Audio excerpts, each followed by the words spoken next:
Alors déjà en plein cœur de l'actualité à Mohamed Louizi, ce livre sort aujourd'hui, un an jour pour jour après les attentats de Charlie Hebdo. C'est un peu le fruit du hasard, c'est aussi une volonté de l'éditeur forcément d'être au cœur de l'actualité. Et déjà la première question, sans répondre à cette question fondamentale, pourquoi vous avez quitté les Frères musulmans, c'est pourquoi avoir couché par écrit votre démarche? Mon rapport avec les Frères musulmans a commencé en 1991, j'avais 13 ans. J'ai quitté les Frères musulmans, j'avais 28 ans. Donc j'ai passé à l'intérieur de l'organisation internationale une quinzaine d'années de ma vie. Donc mon rapport avec les Frères musulmans a commencé d'abord par un rapport de presque une servitude, une soumission volontaire pendant 15 ans. Après, en 2006, je prends mes distances et j'aborde une sorte de critique de l'extérieur, mais une critique pacifique, sympa, etc. Jusqu'au 7 janvier 2015, où j'ai compris qu'il y a quelque chose qui se jouait en France. Et donc il fallait passer de la distanciation critique à la dénonciation. Et donc ce livre-là s'inscrit dans cette démarche parce que l'organisation des Frères musulmans représente un réel danger là où il est. Et en ce qui me concerne, je suis en France, je suis français depuis 2008-2009, et je ne veux pas que mon pays bascule dans ce que l'on constate dans d'autres pays.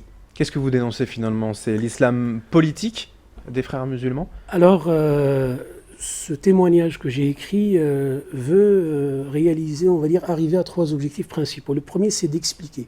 Parce que l'information au sujet des Frères musulmans, notamment l'information venant de l'intérieur, est très rare. On a plein de livres, d'essais qui parlent en fait de ce phénomène qui ne date pas d'aujourd'hui parce que les Frères musulmans datent de 1928, une organisation créée par Hassan el-Banna en Égypte, mais qui a par la suite fait une extension un peu transversale dans tous les pays de la planète.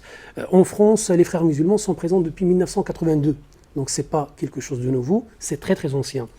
Moi, je veux expliquer ça, un regard de l'intérieur, avec à l'appui des documents internes, des documents secrets, un vécu, une quinzaine d'années. Ce qui a rarement été fait, la parole aujourd'hui n'est pas libérée en fait. On a très peu de témoignages voilà, comme ça de personnes qui ont quitté l'organisation. Il y a une personne qui s'appelle Farid Abdelkrim, c'est un Français, qui a écrit l'année dernière un livre Pourquoi j'ai cessé d'être islamiste, où il a expliqué les raisons qui l'ont poussé, lui qui était, on va dire, parmi les dirigeants nationaux de l'Union des organisations islamiques de France. Et vous, jusqu'où êtes-vous allé dans cette organisation des Frères musulmans? Alors moi, à titre personnel, j'avais plutôt une activité très locale, très régionale, sachant que j'étais aussi au Conseil national des étudiants musulmans de France. J'ai eu une expérience à Villeneuve-d'Ascq, j'ai participé à la création du centre islamique de Villeneuve-d'Ascq, une expérience au sein de la Ligue islamique du Nord qui gère la mosquée de l'île Sud, qui était gérée par Amar Lasfar, qui est actuellement le président de l'Union des organisations islamiques de France. Mais j'avais on va dire une activité dans le domaine étudiant. J'étais président de l'Association des étudiants musulmans de France, représentant des élus au Crous de Lille, notamment. Donc vous avez eu accès voilà, aux documents et aux valeurs des frères musulmans que vous dénoncez en fait aujourd'hui? En fait, les documents, les révélations que je fais à travers ce livre, c'est pas pour amuser la galerie, mais vraiment pour apporter un regard critique de l'intérieur, avec des documents secrets, avec des documents internes qui ne seront jamais de toute façon publiés au grand public, pour expliquer ce qu'est les Frères musulmans. Quel est leur projet réel? Le projet Tamkin, c'est ça, l'islamisation de la société? L'islamisation de la société par étapes et par étage. C'est-à-dire, on va commencer par une présentation de l'islamisme, mais sous couvert de l'islam. C'est pour ça, moi, je fais la différenciation entre les deux, pour avancer dans les mosquées, etc.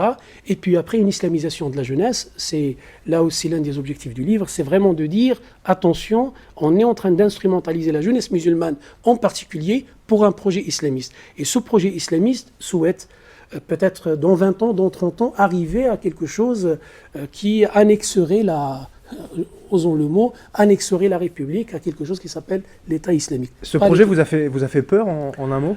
Moi, de toute façon, quand j'étais à l'intérieur, je ne voyais pas les choses de cette manière. Je servais l'islamisme, donc j'étais un vecteur de diffusion de l'islamisme. Mais à un moment donné, je crois, vers l'année 2003-2004, il y a des questions qui commençaient vraiment à se poser, et notamment par rapport à cette islamisation rampante qui utilise les moyens de la communauté musulmane, à savoir les mosquées, les moyens que peut-être ou parfois l'État finance, en l'occurrence les établissements d'enseignement privé musulman. Et moi, je veux que le public français comprenne les enjeux. Parce qu'on dit que les frères musulmans, c'est le double discours. Mais il n'y a pas que ça. Il y a aussi des plans stratégiques qui sont cachés. Et le projet Temkin fait partie de ces plans cachés des frères musulmans pratiqués un peu partout dans le monde. Alors aujourd'hui, forcément, cette prise de parole, cette dénonciation, elle dérange. Vous êtes menacé, attaqué même en justice pour diffamation, et il faut le dire. Voilà, comment vous vivez également cette actualité judiciaire vous concernant? Attaqué en justice, c'est vrai, j'ai 2 procès pour diffamation, mais de toute façon, la justice dira le mot. Mais cela n'est pas vraiment n'est pas le sujet, parce que c'est pas ma petite personne qui est le sujet aujourd'hui. Sinon, j'écrirais pas ce livre. Le livre, c'est d'expliquer ce qu'est les frères musulmans, quel est leur plan stratégique, d'alerter des dangers. On n'est quand même pas au niveau de l'État islamique avec les frères musulmans. On n'est pas au niveau de l'État islamique aujourd'hui, ici et maintenant, mais dans 30 ans. Dans 40 ans. Le projet Temkin, c'est ça. C'est de préparer toute une génération pour infiltrer toutes les sphères du pouvoir, que ce soit le pouvoir médiatique, politique, judiciaire, législatif. Moi, je me base sur l'expérience des frères musulmans en Égypte. La police égyptienne avait découvert un plan secret qui s'appelle le plan Temkin en 1992. Tout le monde sait que 20 ans plus tard, les frères musulmans ont accéder au pouvoir politique à travers le président Mohamed Morsi après la chute d'Hosni Moubarak. Ça, c'est pas de la fiction. C'est-à-dire, en 20 ans, on était capable de mener un projet, d'infiltrer, de préparer, etc., etc. Et les frères musulmans, il ne faut pas l'oublier, c'est une organisation qui est très ancienne. Elle a à peu près 80 ans. Ils ont survécu sous tous les régimes totalitaires du monde arabe.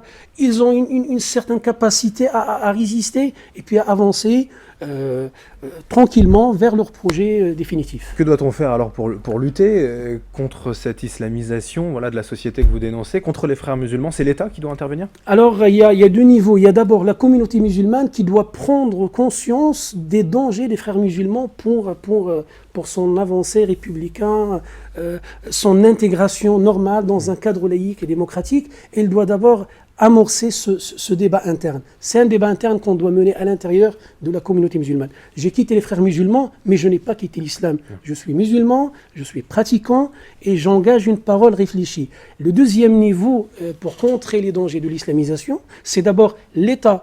On ne peut pas s'arrêter sur la réponse sécuritaire contre la radicalisation. Elle est nécessaire, mais elle n'est pas suffisante. Fermer les mosquées les plus radicales, par exemple, c'est une solution pour vous? Ce n'est pas une solution de fermer les mosquées. Moi, je donne un exemple très simple. Est-ce que c'est normal que la mosquée Lille Sud ou le centre islamique de Vinavdask sont gérés par l'IOIF et que le bâtiment appartient à l'IOIF, c'est écrit dans les statuts, et que ces 2 associations ne sont pas déclarées en tant qu'associations cultuelles, mais en tant qu'associations culturelles qui peuvent, et ça aussi, vous pouvez le vérifier, c'est écrit dans les statuts, peuvent bénéficier des subventions de l'État, du département et des communes.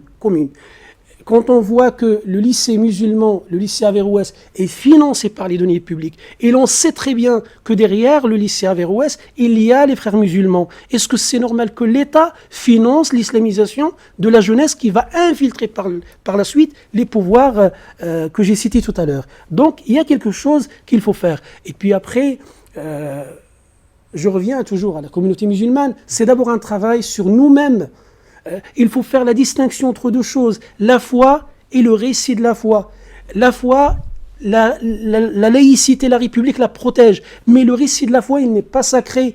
Il est bourré de plein de choses qui font une épaisseur historique que les islamistes l'utilisent aujourd'hui pour reproduire à l'identique ce qu'on appelait à l'époque l'État islamique. Le projet, le rêve d'Hassan al-Banna, le fondateur des frères musulmans, c'est de rétablir le califat islamique. On voit maintenant une version en Irak et en Syrie qui montre vraiment le plus loin où on peut aller avec le djihadisme, etc. Mais le djihadisme chez les frères musulmans, c'est aussi une réalité dans la littérature. Et dans mon livre, moi, je traduis la lettre du djihad qu'Hassan al-Banna avait adressée aux frères musulmans. Et quand vous comparez ce que Hassan al-Banna dit, parce que moi, la lettre du djihad, je ne l'ai pas découvert au Maroc, je l'ai découvert en France, chez les frères musulmans français. Donc posez-vous la question, pourquoi un texte comme celui-là circule, mais secrètement? Des éléments de réponse peut-être dans ce livre en tout cas. Voilà pourquoi j'ai quitté les frères musulmans aux éditions Michalon. Mohamed Louisi, merci d'avoir été avec nous ce matin sur Grandi TV. Merci beaucoup. Et merci à vous de nous avoir suivis. Dans un instant, l'information continue.